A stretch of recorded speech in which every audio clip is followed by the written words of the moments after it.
Hello, hello, hello. You are tuning into another episode of The Wunderkind Show. Today's topic, I think his name is Brock Purdy for the 49ers. And I know some people are going to watch this and be like, why are you talking about... So, I mean, listen, I cover all sports. But you're probably going to wonder, why are you worried about Brock Purdy? Now, y'all know what I usually touch on the Ravens, and I think there's a correlation, a point of intersection for the Baltimore Ravens and the story of Brock Purdy. And what I mean by that is the Ravens are a organization that's been built on running the ball and playing historical defense. I know some people, I put that to put it in context. People don't realize that the Ravens weren't just a good or great defense. They were historically one of the top 2 units to ever be assembled on the defensive side of the ball. That's fact.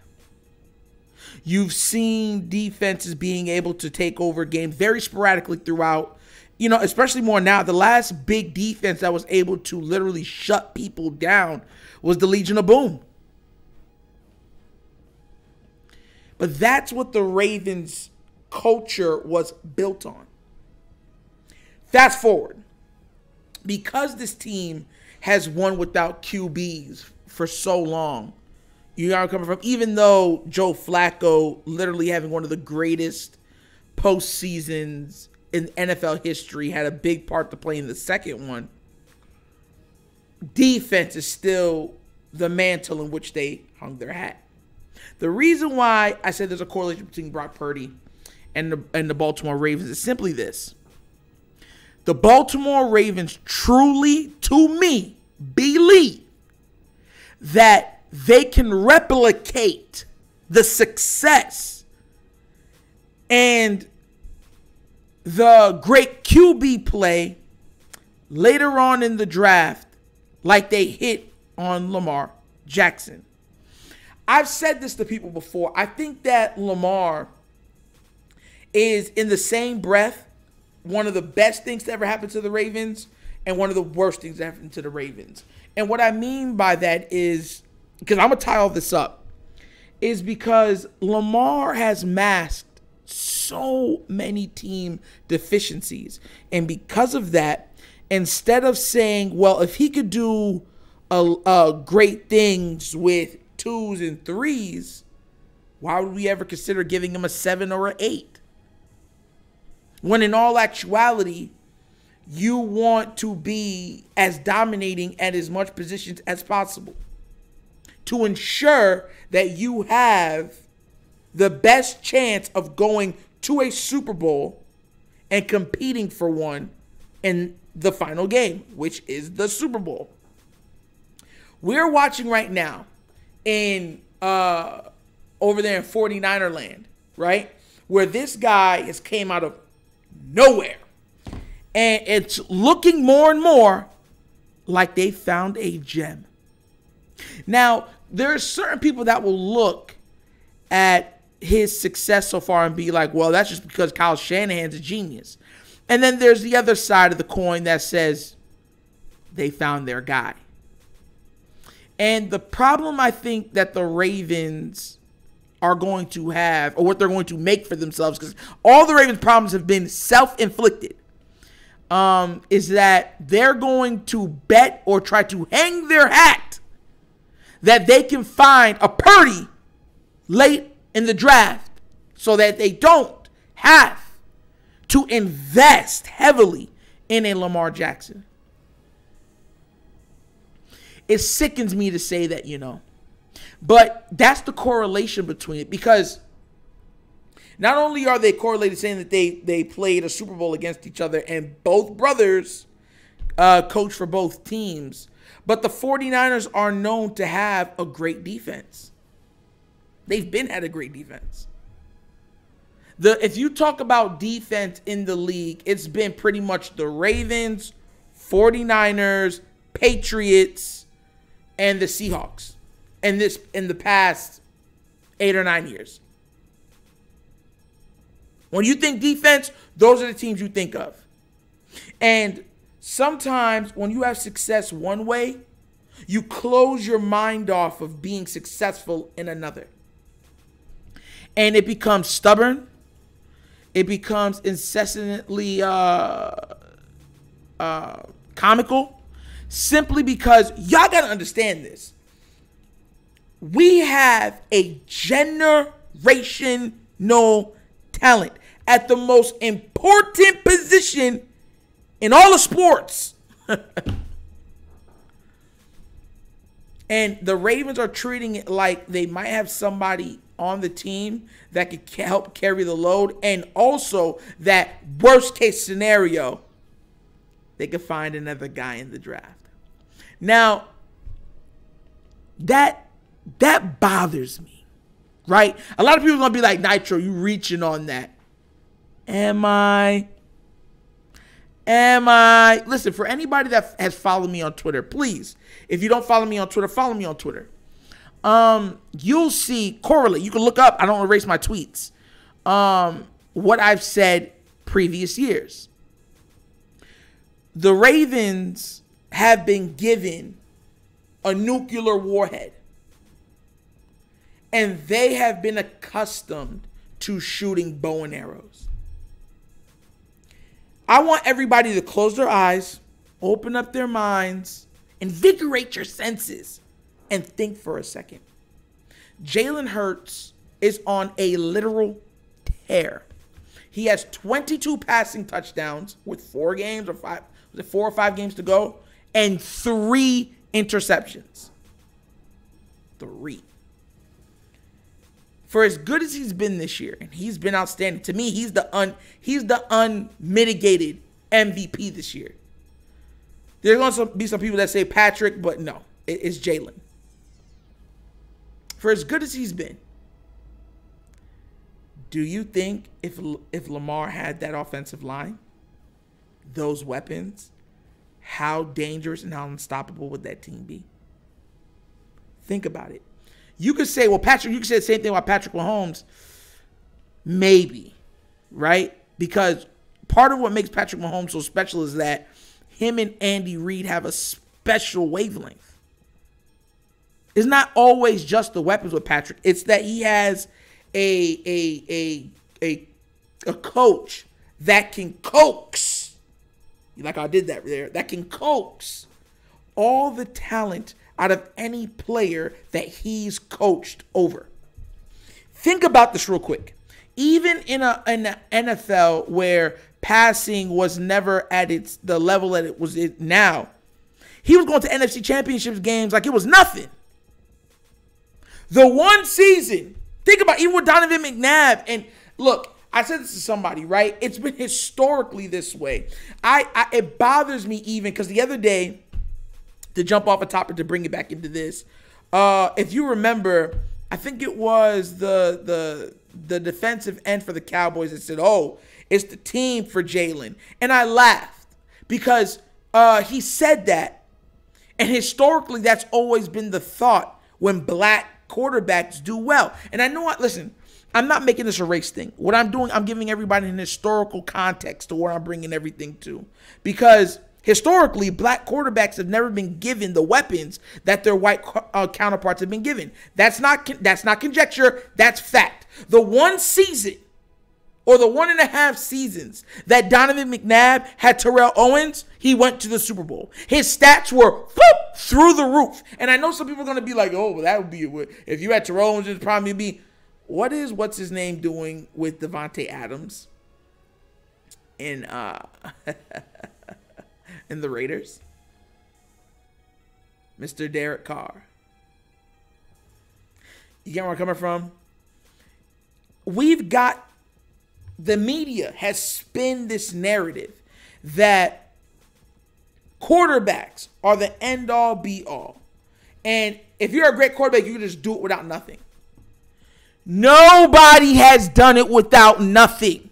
Tom Brady played in 2.5 eras of football. Hey, you understand where I'm coming from? Like, you could have been born, think about this real quick. You could have been born the first year Tom Brady started his NFL career, and you'd be like a 25, 26-year-old right now. Think about that real quick. A full-fledged adult. So what I mean by I say this is that there was a time in the NFL where if you had a great running game and defense and a quarterback that did not turn over the ball, that can make crucial third down passes, you would win. Hence the God, man. It's been, man, my mind is going crazy today. The old quarterback for the Pittsburgh Steelers when they were the Steel Curtain. You know what I'm talking about. No matter how good a quarterback is, he needs help. Lamar Jackson has been able to play above and beyond the contextual structure of this team simply because he is that talented. Look at if anybody say, "Oh yeah," because he's no. Think about the players.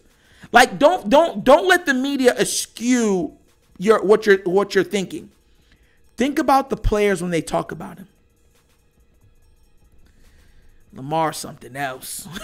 Because when you could run as dynamic as he can run and throw as well as he can throw, you are literally a cheat code. The problem is that teams, the Ravens have made him or forced him to be one-dimensional. One-dimensional. This play, they know we're running that way. That play, they know the screen's going to the left. This play, you know Mark Andrews is trying to find a place in the zone to sit. And look, I'm so to a point now to where we're looking at other teams that have done it the correct way.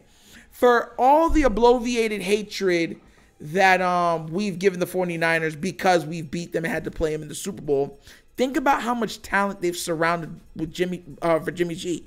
Think about the level of talent that they've surrounded with Derek Carr. Think about the level of talent that Ryan Tannehill had before this season. Think about the talent that Jalen Hurts now has. Tua now has. Burrow has. Herbert has. Think about that real quick. Purdy is coming in and playing great, but think about the weapons that he has. Ayuk is a dog. On most other teams, Ayuk is a 2 or a 1. On almost any other team in the NFL. Ayuk is pretty much a Deebo Samuels, but Deebo Samuels is the 1. You got Kittle. You got CMC. So Purdy is like, look, all I got to do, imagine you going into a game and they're saying, yo, all you got to do is get them the ball and let them do all the work. For real. Here you go. Here you go. It's like he's just saying, look, let me just get the ball to my playmakers and let them make the plays. It's like that. Instead of, you know what? Go make something happen, Purdy. If you're a good quarterback, you shouldn't have to. We shouldn't have to give you heavy wide receiver help or one of the best running backs in the league.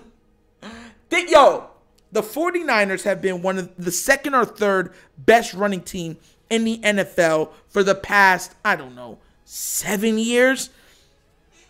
All that said, with how many running backs that have come through that system that have absolutely been dynamic. With that running game, they said, hey, yo, we're going to get CMC still. Talent tips the scale.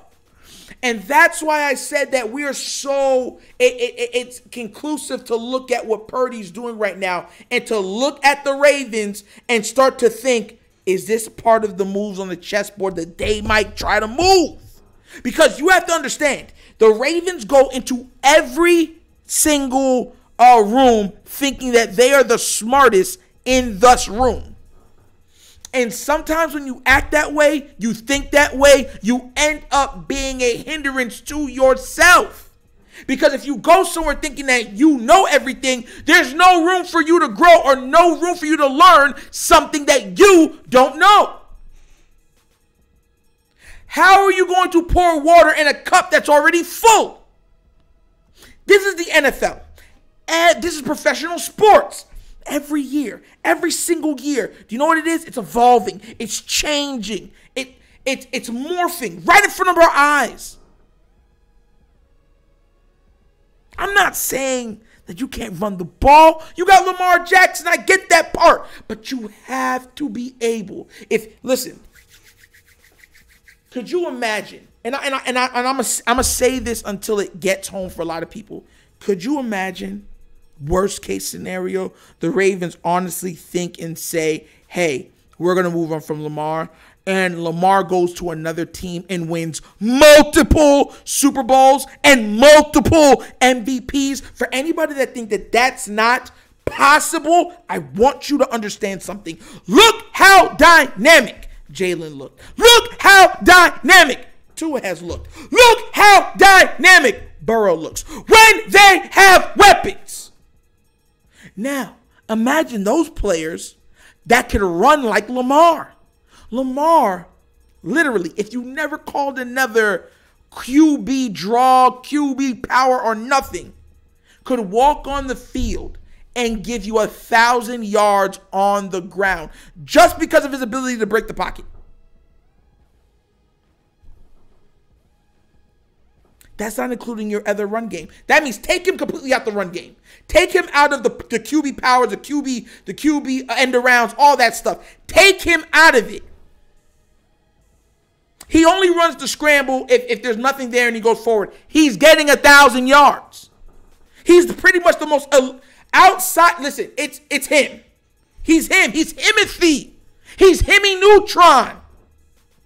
And that's the frustrating part about it, because I'm looking at this and saying, because so far I've called all the Ravens moves.